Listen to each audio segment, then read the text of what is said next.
Hello and welcome students. I am your English mentor और आज मैं आपके लिए लेकर आई हूँ एक बहुत इंटरेस्टिंग टॉपिक जिसका नाम है simple, compound and complex sentences. तो अब ये सेंटेंसेस कौन से टाइप के हैं और क्या है इनका मतलब, चलिए समझते हैं। लेकिन पहले आएगी आपके लिए एक प्रेप टाइम एक्सरसाइज जो करनी है आपको attempt. So, what are simple sentences? They express a complete thought that has only one subject and one predicate, यानी कि verb। यहाँ पर बस एक ही subject और एक ही predicate यानी कि object होता है और कुछ भी नहीं, बस एक single thought के बारे में यहाँ पर बात होती है। It may have more than one independent clause joined by coordinating conjunction, but it still conveys one complete idea. हो सकता है यहाँ पर independent clauses हों और उनको हमने जोड़ा हो subordinating conjunctions को use करते हुए, लेकिन फिर भी वो हमेशा एक complete idea ही convey करेंगे, उससे ज़्यादा नहीं। और देखते हैं हम इनके कुछ examples. So the cat is sleeping. Cat क्या कर रही है? सो रही है। यहाँ पर हमारा एक सब्जेक्ट है और एक ही ऑब्जेक्ट है। I like chocolate.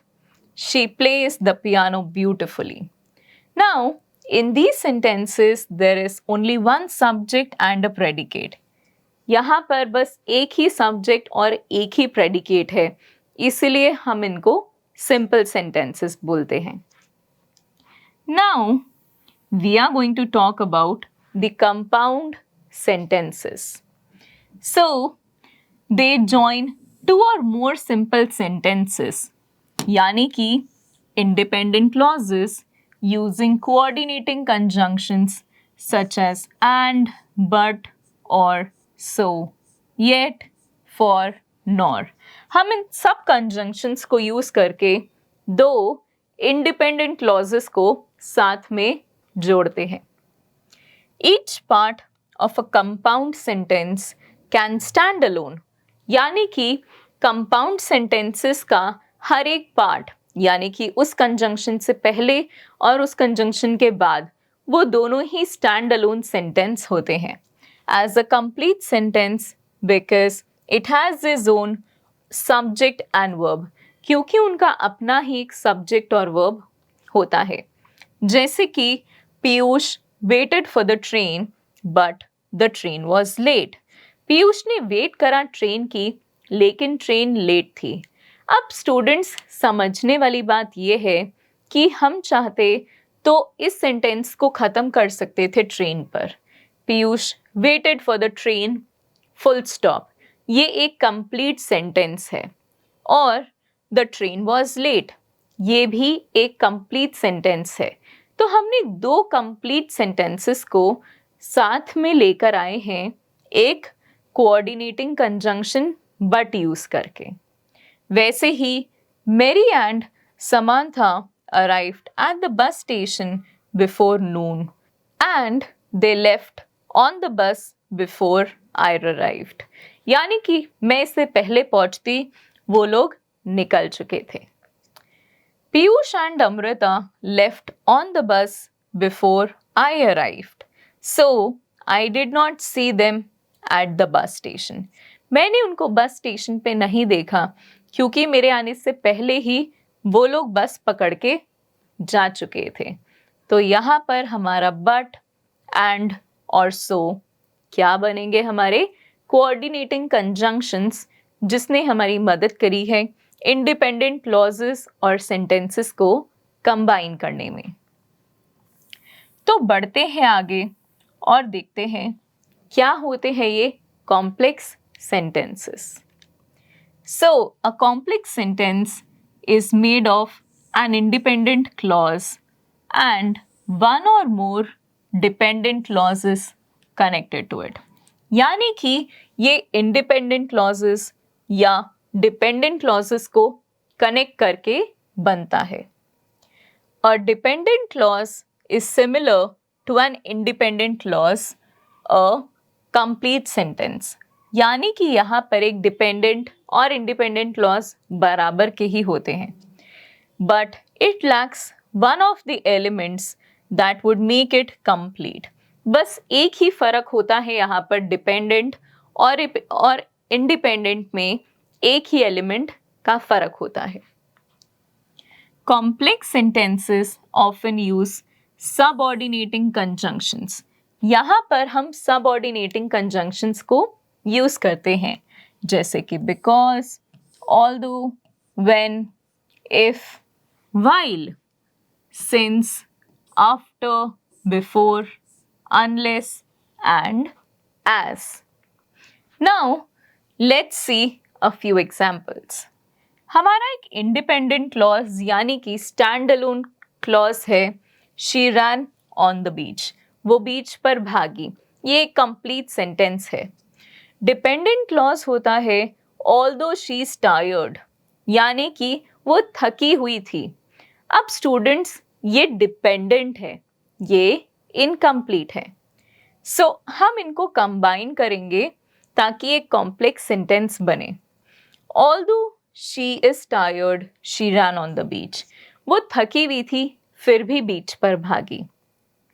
और भी कुछ एग्जाम्पल्स, जैसे कि stay in bed until the effect of the medicine wears off, यानी कि जब तक दवाई का असर नहीं हो जाता आप बेड पे ही रहो। I wore a dress that I had brought the previous day, मैंने वो ड्रेस पहनी जो मैं एक दिन पहले लेकर आई थी। यहाँ पर I wore a dress है मेरा इंडिपेंडेंट क्लॉज, उसको जरूरत नहीं है बचे हुए पार्ट की, लेकिन I had brought the previous day, ये एक डिपेंडेंट क्लॉज है। Now comes the transformation of sentences. कैसे हम ट्रांसफॉर्म कर सकते हैं सेंटेंसेस को, वो देखते हैं। Transformation of sentences means changing a sentence from one form to another. कैसे एक फॉर्म से दूसरी फॉर्म में सेंटेंस बदलता है विदाउट चेंजिंग इट्स मीनिंग, बिना उसका मतलब बदले। जैसे कि सिंपल में वर्ब प्लस आईएनजी आता है, जैसे कि बीइंग फायर्ड शी क्राइड, क्योंकि उसकी जॉब चले गई थी, वो रो रही थी।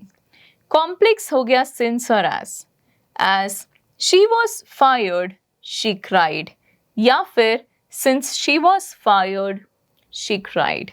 और कंपाउंड में आता है एंड या so, she was fired so she cried, यानी कि वो रोई क्योंकि उसकी जॉब चले गई थी। Then rule number 2 is to plus non finite verb, और यहाँ पर सो दैट और एंड या सो। लाइक हम एग्जाम्पल्स फ्रेम कर सकते हैं। He came to see me. He came so that he could meet me. He came and met me, यानी कि वो आया और मुझसे मिला। तो यहाँ पर तीनों ही बातों का मतलब एक है, लेकिन इनके फॉर्म्स चेंज हो गए। पहले था सिंपल, फिर था कॉम्प्लेक्स, और फिर था एक कंपाउंड यानी कि connecting sentence. Then rule number 3 is in spite of या despite, जिसमें यूज करते हैं हम। In spite of being healthy, he is lazy. वो healthy तो है लेकिन आलसी है। But he is healthy but lazy. Healthy है लेकिन lazy है। Though और although. Though he is healthy, he is lazy. वैसे तो वो healthy है लेकिन फिर भी वो लेजी है। तीनों ही बातों का मतलब एक है, लेकिन हमने बस इनकी फॉर्मेशन को चेंज करा है। नाउ द नेक्स्ट रूल कि हम सिंपल सेंटेंसेस में लिखते हैं इनफ या to. She was to tired to move, वो बहुत ज्यादा थक चुकी थी मूव करने के लिए। कंपाउंड में आएगा वेरी और and, she was very tired and she could not move. वो बहुत ज़्यादा थक चुकी थी, इसीलिए अब मूव नहीं करना चाहती थी. कॉम्प्लेक्स में आएगा सो दैट. नेगेटिव में she was so tired that she could not move. हमने इसको नेगेटिव बनाया, नॉट ऐड करा. Now rule number 5. सिंपल में विदाउट. विदाउट यानी कि without working hard you will fail. बिना मेहनत करे आप फेल जरूर होगे. कंपाउंड में हम यूज करते हैं और. वर्क हार्ड और यू विल फेल. कॉम्प्लेक्स में यूज करते हैं इफ या in case. If you don't work hard you will fail. Rule number 6 कहता है कि सिंपल में आता है हमारा एक adjective. So it was a nice class. वो बहुत ही अच्छी क्लास थी. कंपाउंड में होगा and. It was a dress and it was nice. वो एक ड्रेस थी और बहुत अच्छी थी. कॉम्प्लेक्स यानी कि दैट या विच यूज करना. जैसे कि it was a dress that was nice. वो एक ड्रेस थी जो बहुत ही अच्छी थी. Now this was all about our sentence, जो कि 3 टाइप के थे हमारे यहाँ पर, सिंपल, कंपाउंड और कॉम्प्लेक्स. एंड आई होप आपको ये सब रूल्स समझ में आए होंगे. तो क्या आप रेडी हैं इसके एक्सरसाइजेस को अटेम्प्ट करने के लिए? यस. तो चलिए शुरू करते हैं. Identify whether the following sentences are simple or compound.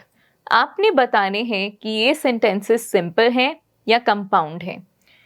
Right S for simple and C for compound.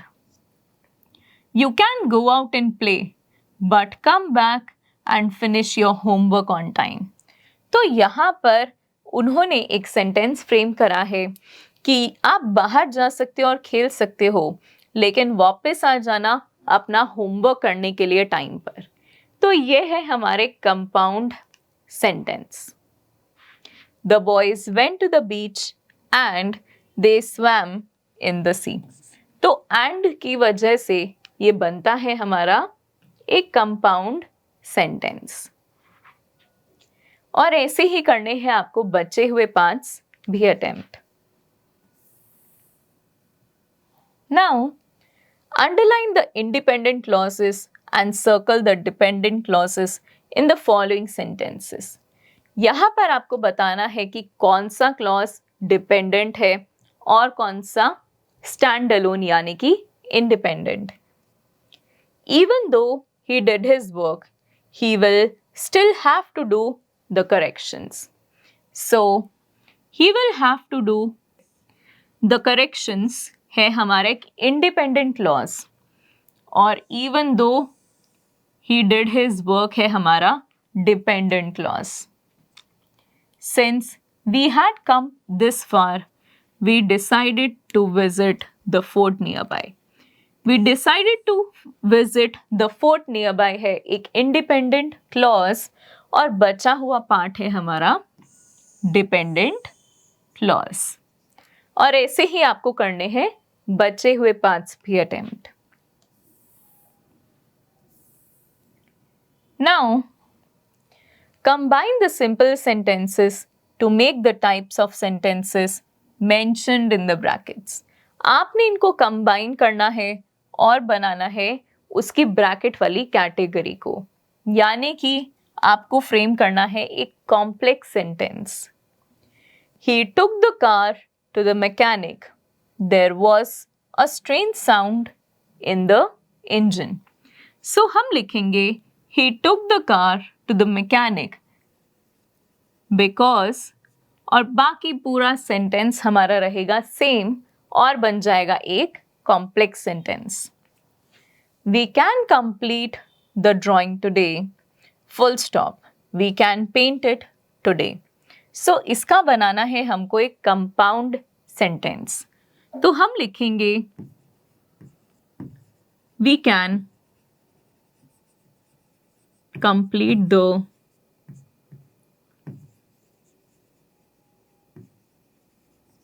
drawing today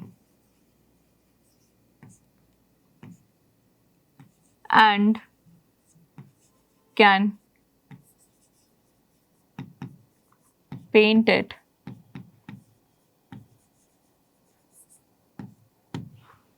तो हम इसको कंप्लीट कर सकते हैं और इसको पेंट भी कर सकते हैं और ऐसे ही आपको करने हैं बचे हुए पार्ट्स भी attempt. Now transform the following compound and complex sentences into simple sentences. आपको इन सब सेंटेंसेस को सिंपल सेंटेंसेस में चेंज करना है. She was coloring the sketch that she had made in the morning. So she was coloring her sketch she made in the morning.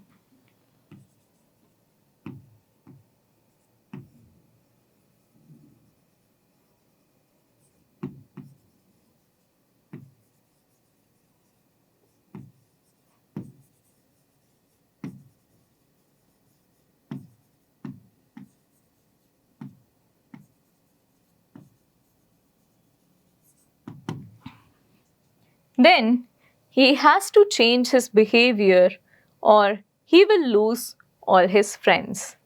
तो हम लिखेंगे he must change his behavior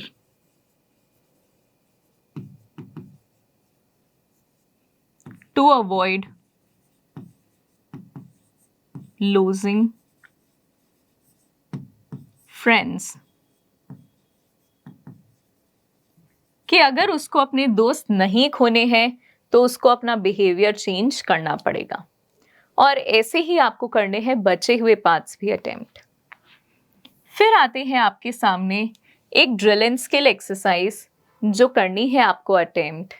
yes, I hope all the concepts were clear to you and I am going to meet you soon with more such exercises and lessons of course. So take care of yourself and bye bye.